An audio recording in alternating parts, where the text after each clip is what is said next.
Y como te adelantaba hace un rato nada más, vamos a estar en comunicación, creo que ya se está conectando, con una gran autora que tuve la suerte y la dicha de conocerla en la ciudad de Caracas, en Venezuela, en la Filben del 2022. Ella es una autora muy reconocida, es periodista, trabajó durante muchos años en distintos medios reconocidos en la ciudad de Medellín y por supuesto en Colombia, en distintos lugares, y bueno, y ahora se dedica a escribir. Es una gran escritora que, bueno, comenzó con una editorial y siendo su primer libro ya fue contratada por Random House. Así que bueno, bienvenida Sara Jaramillo a Cata de Libros. Qué placer volver a verte. Ay, Perla, el placer es mío, me parece increíble. Hace días no nos veíamos.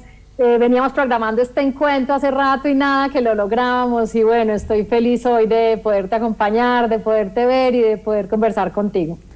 Bueno, a ver, no sé por dónde empezar porque quiero hablar de todos tus libros. Por ejemplo, obviamente que el que lanzó a la fama de alguna manera, por así decirlo, a Sara es Cómo maté a mi padre, con este título tan fuerte, ¿no? ¿Qué te parece si comenzamos el recorrido con este libro y le contamos a toda la gente de esta región, de la Argentina, de qué se trata? Sí, Perla, es muy importante para mí ese libro, no solo porque es el primero, y el primer libro supone siempre para un autor una importancia especial, sino principalmente porque es un libro autobiográfico. Yo en Cómo maté a mi padre narro la historia del asesinato de mi padre. Mi padre era abogado. Vivíamos en Medellín en la época de los 90, pues donde Medellín era una ciudad absolutamente peligrosa y mi familia era muy grande. Yo tengo hermanos trillizos, pues éramos 5 hijos y un día mataron al papá, y entonces eso supuso como un cambio muy grande en toda la dinámica familiar y bueno, nos cambió pues la vida como de un momento a otro. Yo desde hace mucho tiempo tenía como esa historia muy escondida, ¿sabes? A mí me daba mucha dificultad hablar de eso, me sentía muy mal, me dolía mucho hablar de ese tema y sorpresivamente un día me estaba haciendo un máster de escritura en España y me pidieron algunos textos autobiográficos y yo sorpresivamente me di cuenta de que podía escribir la historia, que si bien me dolía hablarla, sí que podía escribirla.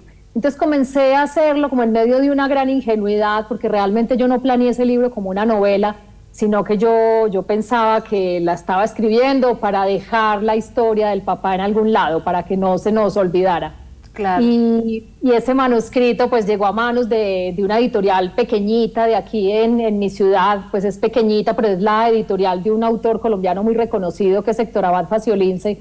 Y ellos leyeron allí el manuscrito, me preguntaron que eso qué era, que si eso era una novela, que si yo quería publicarla. Y yo estaba muy asustada porque, como te dije, yo no lo había concebido como novela, yo ni siquiera sabía eso que había escrito que era. Y bueno, decidí que sí, que lo quería publicar. Y muy ingenuamente pensaba que como la editorial era tan pequeña, eso nadie lo iba a leer. Yo pensaba que lo iba a leer mi mamá, que lo iban a leer mis hermanos, mis amigos, y paré de contar. Y para mi sorpresa, Perla, esa historia ha tenido un recorrido tan bonito. Ese libro, a los 20 días de haberlo lanzado, se agotó, y fue un libro que rápidamente, con puro voz a voz, empezó a caminar. Luego, como dices, lo publicó Random House, entonces significó entrar a otros países y ser traducido a otros idiomas. Total que es un libro con una historia muy triste, pero que paradójicamente me ha traído muchas alegrías y mucha felicidad a mi vida, y por eso lo tengo en una estima y en un lugar como muy especial de mi corazón. Y además, tanta repercusión, ¿no? Creo que tiene que ver con la empatía que generó en la gente. Esto de, bueno, perder a tu papá, lo que significó seguramente desde la escritura sanadora, pero también vos mencionás distintas cuestiones que son temas sociales, ¿no? Que nos atraviesan, como por ejemplo la historia de tu hermano adicto. O sea, yo realmente te he escuchado en algunas entrevistas y es imposible no emocionarse cuando vos lees esos fragmentos que, si nos da el tiempo, me encantaría compartirlo con la gente, por ejemplo, cuando describís a tu hermano, donde vos lo encontrás en terapia intensiva, ¿puede ser? Sí. Yo creo, Perla, que sí. Yo creo que el libro ha tenido buena recepción por varias de las cosas que dices.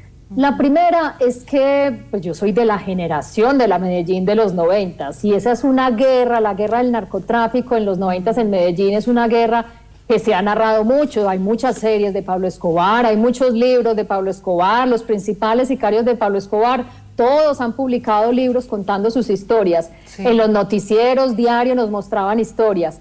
Pero lo que yo siento que diferencia mi libro de esas historias es que yo no me fui a la generalidad de esa guerra, ni me centré en las partes morbosas de la guerra. Me explico, claro. Para un autor hablar de la Medellín de los 90, pues la gracia de hablar de eso es hablar del sicario, hablar de la sangre, hablar de la bala, hablar de las bombas, hablar de Pablo Escobar, porque eso es lo que vende. Pero mi punto de partida era precisamente lo opuesto. Yo sabía de qué no quería hablar y yo no quería hablar de eso, porque yo como colombiana estoy absolutamente cansada de esos temas y de que la violencia la aborden siempre desde ese lugar. Entonces mi punto de partida fue narrar mi historia, fue narrar cómo esa guerra, que ya nos la han contado de manera tan general, cómo afecta la vida privada de una familia. Total. Y yo creo, Perla, que el impacto ocurrió porque es que todas las familias de la Medellín de los 90, a todos nos mataron a un ser querido, a todos nos secuestraron a alguien, a todos nos explotó una bomba cerquita, pero nadie había hablado de eso, porque de la vida privada no se habla, porque de las tragedias internas de las familias no se habla. Entonces yo fui una de las primeras que decidió exhibir la intimidad de la familia, desnudar su propia familia y su propia intimidad y contar cómo esa guerra sí afecta a una familia y cómo destroza a una familia y cómo es capaz de cambiar el devenir de cada uno de sus integrantes. Y esto lo uno con lo que dices, que la historia de mi hermano termina siendo, pese a ser una historia secundaria, termina siendo una historia importante.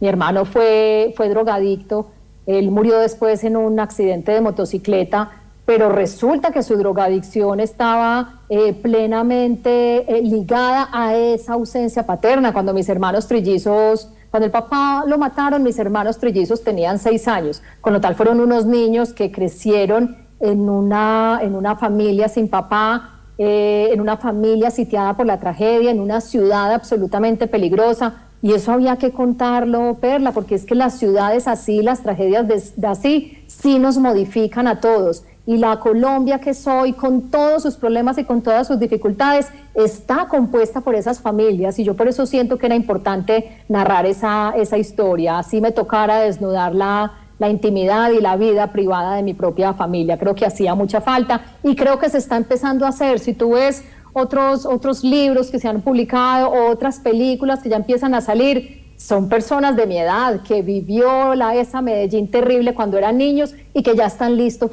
para hablar, ya están listos para a través del arte, de la literatura, de la música, contar eso tan terrible que presenciamos siendo niños.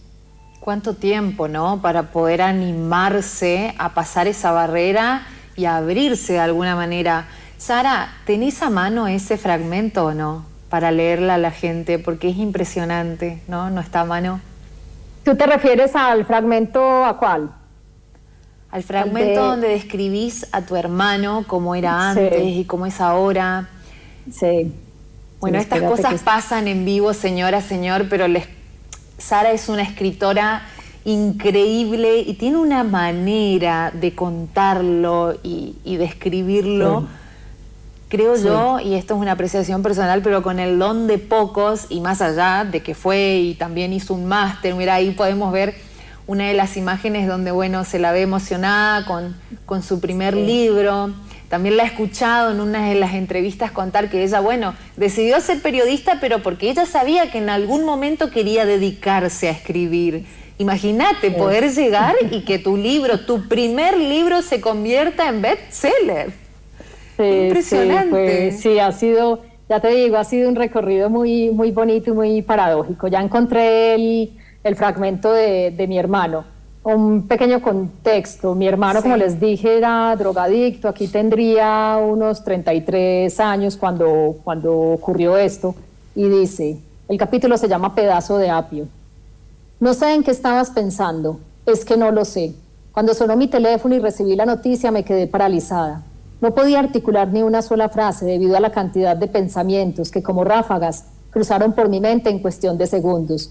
Yo solo repetía como la lora de la casa: Pablo, moto, moto, Pablo, es que de verdad, te había visto cometer todo tipo de tonterías, pero un irresponsable como vos no tenía ninguna posibilidad de salir invicto de una moto, absolutamente ninguna. Eso lo sabía yo, lo sabía la mamá, lo sabían el resto de los hermanos, lo sabíamos todos. De lo que no teníamos ni idea es de que andabas en moto. Sumábamos más de 5 años sin verte. Sí, usé mis dedos para contarlos. ¿Y qué? Nunca fui tan brillante como vos, nunca tan inteligente. No estudié Derecho, no me gradué con honores. En realidad siempre fui una más del montón y no tuve que consumir drogas para superarlo.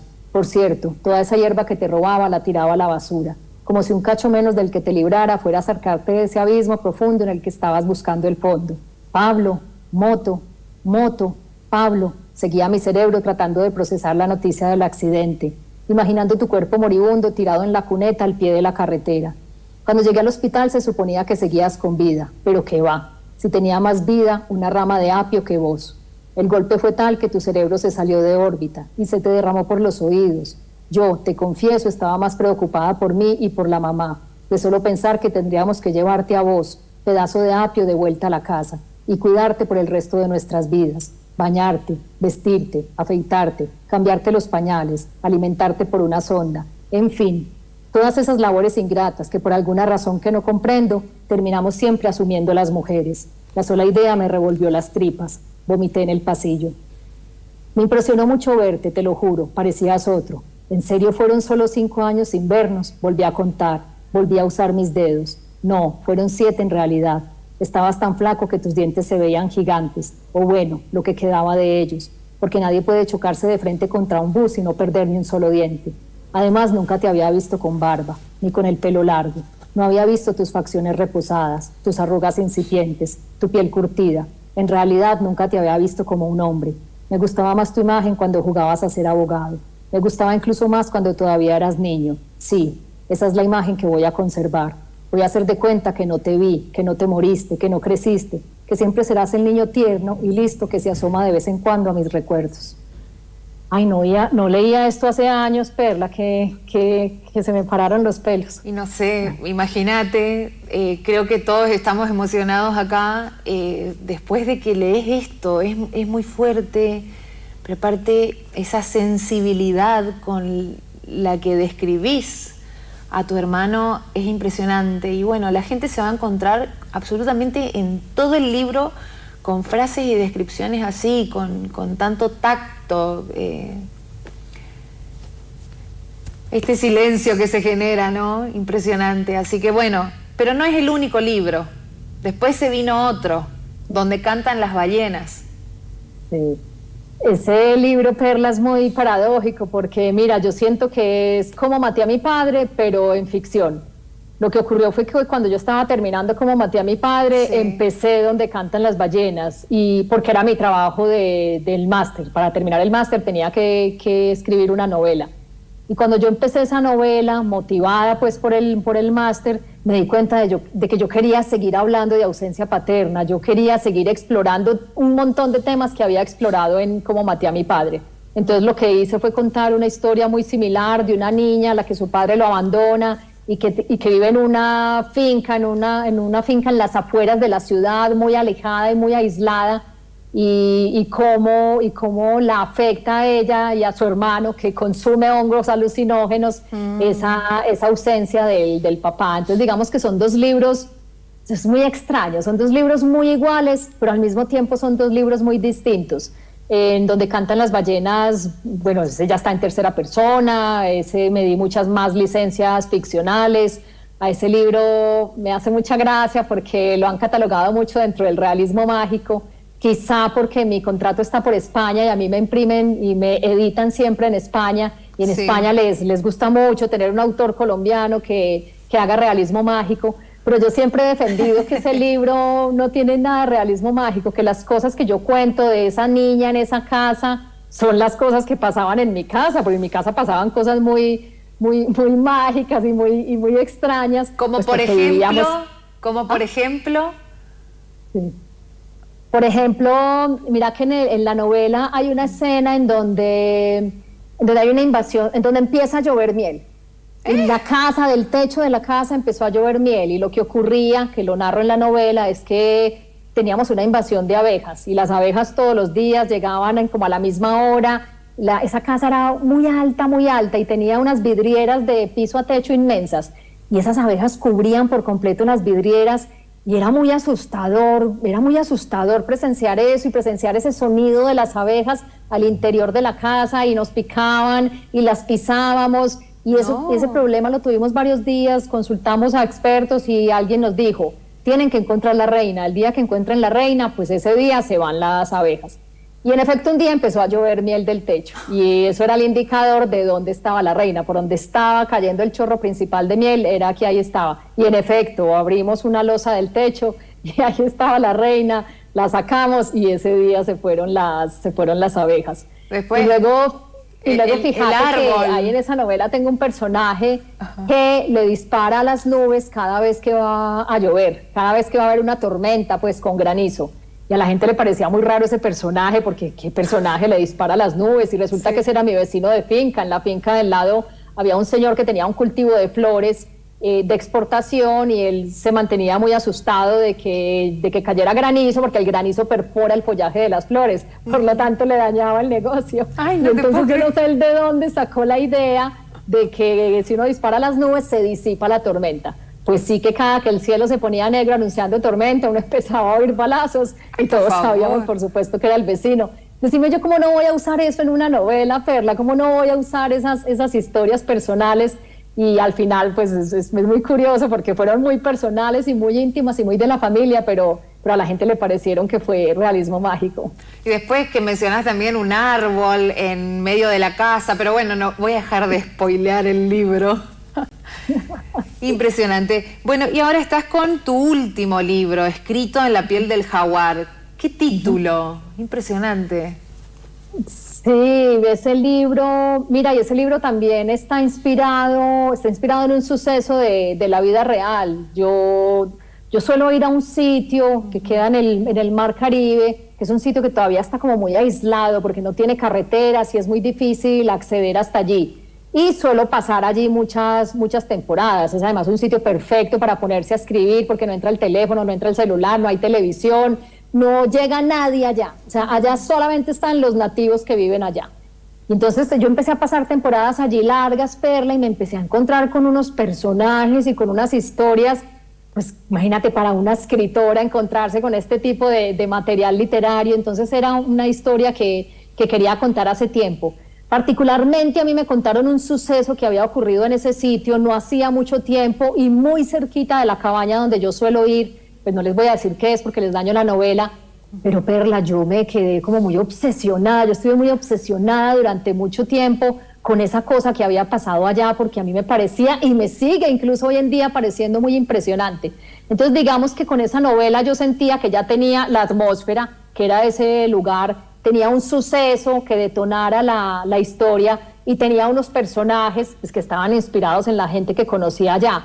En pocas palabras, la tenía muy fácil para contar una historia atractiva. Lo que hice ya fue darle una estructura. Tengo una pareja de la ciudad que se va a vivir allá, ella un poco buscando huir porque cometió un delito, su pareja un poco buscando dinero. Él se imagina que un lugar frente al mar debe valer un montón de plata, si le pone a eso acueducto y si le pone electricidad y si lo parcela y si empieza a ponerlo a generar plata. Entonces se van como muy inspirados por esos deseos de conseguir plata y se dan cuenta de muchas cosas, se dan cuenta de que allá son unos inútiles, de que los conocimientos que nosotros tenemos aquí en la ciudad allá no sirven para nada, de que allá si no tienen ayuda de los nativos se mueren de hambre porque no saben pescar, porque no saben cultivar, porque no saben qué plantas son venenosas. Claro. Y se dan cuenta sobre todo que no todo en la vida es dinero, porque ellos llegan allá con mucho dinero, pero acaso tienen en qué gastárselo. Entonces va un poco de esas vicisitudes de ellos allí. Cuántos mensajes tan profundos, impresionante. Sara, ¿y ahora cuáles son tus próximas actividades? ¿Tenés pensado en algún momento visitar Argentina? Queremos tener la presentación de tus libros aquí. Ay, Perla, cuánto quisiera que me invitaran a Argentina. Atención, Sería un sueño, no solo por saludarte, sino por aprovechar y estar en otro lugar de promoción. Yo por ahora sigo de promoción pues en los lugares donde me invitan, hago muchos clubes de lectura, estoy ya pensando en mi próximo proyecto literario, sigo dando clases porque soy profesora de escritura, con lo cual estoy como muy conectada, todo el tiempo estoy conectada con el tema de la escritura, tengo una columna en prensa, entonces sigo con mi columna, pero fíjate que mi día a día está todo orbitando la literatura, todas mis actividades, y yo no puedo estar más contenta y más ilusionada de poder dedicarme a esto que me gusta tanto. Me imagino que sí. Sara, ¿y estos talleres que haces también lo puede hacer la gente de manera online o son solamente presenciales? Hay de todo, hay algunos presenciales, los dicto aquí en Colombia y online también estoy dictando constantemente en la Escuela de Escritores, que es un sitio en Madrid, pero pues tiene estos cursos online para atender toda Latinoamérica. Allí fue donde yo hice mi máster de escritura, pues lo hice presencial, yo me desplacé a Madrid para hacerlo, pues porque era un máster muy largo, de 2 años para hacerlo online. Pero sí, allí me pueden encontrar los cursos que tengo activos dictando. Bueno, muchísimas gracias. No sé si querés agregar alguna otra cosa, algo que no te haya preguntado. No, Perla, solamente decirte que me hacía mucha ilusión estar contigo en el programa, que estoy muy emocionada de volver a verte y que estoy aquí ya cruzando los dedos para verte, pero ya otra vez de manera otra vez presencial y que la podamos pasar tan bien y conversar tanto de libros y de literatura, que finalmente es lo que nos convoca. Sí, pues hay que compartirle a la gente que nos conocimos en Caracas y bueno, no todo era trabajo y presentación de libro. Bueno, en el marco de la Feria del Libro fuimos a recorrer a Galipa, creo que era el lugar que se llamaba donde fuimos a la playa, hicimos mar, hicimos todo. Sí, sí, estuvo muy bello, tengo recuerdos muy bonitos y creo que por eso también me emociona tanto verte, porque cuando uno ha pasado momentos chéveres con alguien, pues obviamente van a quedar en el recuerdo y siempre va a ser una emoción revivirlos y conversar con esa persona, así que bueno, ojalá podamos repetirlo. Así es. Gracias, Sara, por esta entrevista desde Colombia. ¿Estás en Medellín ahora? Sí, ahorita estoy en Medellín, aprovecho y les mando calorcito. Medellín, si no sabían, es la ciudad de la eterna primavera. Aquí estamos a unos buenos 25 grados todo el año. ¡Ay, no! Y sé que ustedes allá están necesitando calorcito, entonces, bueno, aquí estoy mandándoselos. Gracias, Sara. Y bueno, pueden seguirla, Sara Jaramillo, todas sus redes. Sin desperdicios, realmente escribe columnas impresionantes, sus libros fantásticos que también se pueden conseguir aquí en Argentina. Así que bueno, un abrazo desde Corrientes, Argentina, Sara querida, hermosa como siempre. Y bueno, fantásticos tus libros y que sigan los éxitos. Bueno, muchísimas gracias a ti, Perla, y a todos los que nos están viendo en este momento. Hasta una próxima vez. Chao. Chao. Bueno, qué linda esta charla, realmente emocionada por poder volver a comenzar con Sara, que es una escritora a quien admiro muchísimo y tuve la posibilidad de conocerla el año pasado y bueno, realmente creo que va a seguir creciendo y sus libros cada vez van a llegar a más países y más lugares porque es impresionante realmente cómo escribe y los temas tan sensibles que van tocando, como la relación con un padre, la presencia del padre, la importancia, ¿no? Después, bueno, esto que le tocó también en primera persona de tener un hermano adicto y cuando